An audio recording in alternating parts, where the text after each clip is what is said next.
Good morning. This is your Ilongga grandma. Will have to present to you the money plant that I take her, which is called as Pachira plant. This one, or Pachira Aquatica tree, and I place it in the opening of our door for good luck and fortune money plant. To describe this, it has generally the growth is 5 leaves robustly, okay, and this is the growing one, which is 6, and this one is robustly 5 leaves. And I will have to tell you how it was being taken. And this is one of the water lovable plant that you will have to keep it in moisture most of the time that there is the water absorbed in the soil, which remains wet. And this can be an indoor tree, and they call it as a kill proof because even you are a black thumb, or ibig sabihin hindi marunong mag-alaga ng tanim yung black thumb na yan, it is a kill proof. Why? Because it can live even you just water it, and it is resistible, okay. And this is a rarely tidy plant. Malinis siya kasi it grows like just growing it with its nice leaves, the leaves, and it can grow as big as what you like. It can be a big tree to stand tall, or even just small as what you want it on its growth, okay. Generally, this is called as a native tropic plants.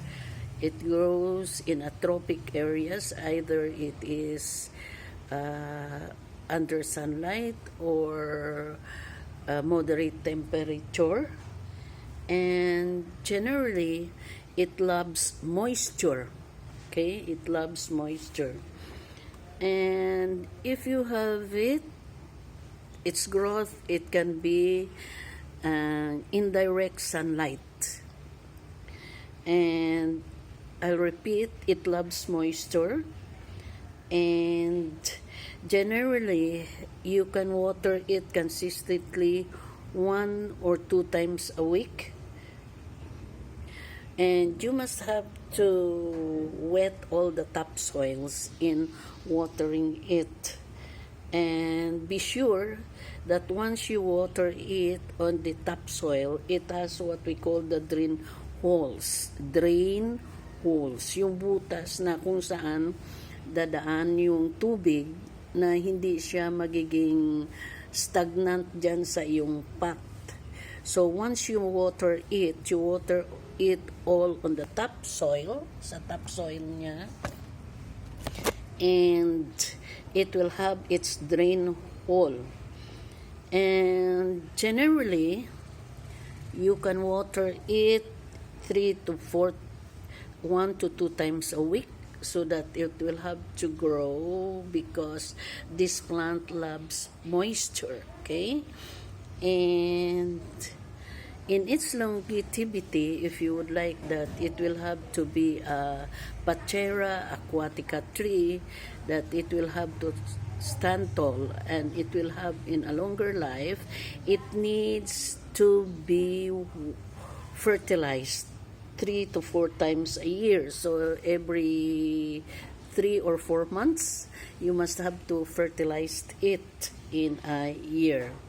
Okay, this is Pachira Aquatica tree, or the money plant, or the Pachira plant. And therefore, I conclude that its growth is 1, loves moisture. So you must have to water it 1 to 2 times a week. starting from the topsoil until it will have to have its drain hole, that the water will not remain on your pot or on the roots of this Pachira plant. And then number 2, it can be an indoor plant or it can be in indirect sunlight, its growth. Okay? Indirect sunlight, not directly under the sun. That is number 2 of how you will have to take care of it. And then number 3, it must have to stand in a humid temperature. When we talk about humid temperature, it must not be in direct sunlight or in the light generally itself. So it must have a humid temperature, or it will be only on the, because this plant grow also in tropic lights. Okay, so that is the 3. Loves moisture, it must have need indirect sunlight and a humid temperature. Thank you. This is your Ilongga Grandma today, signing on.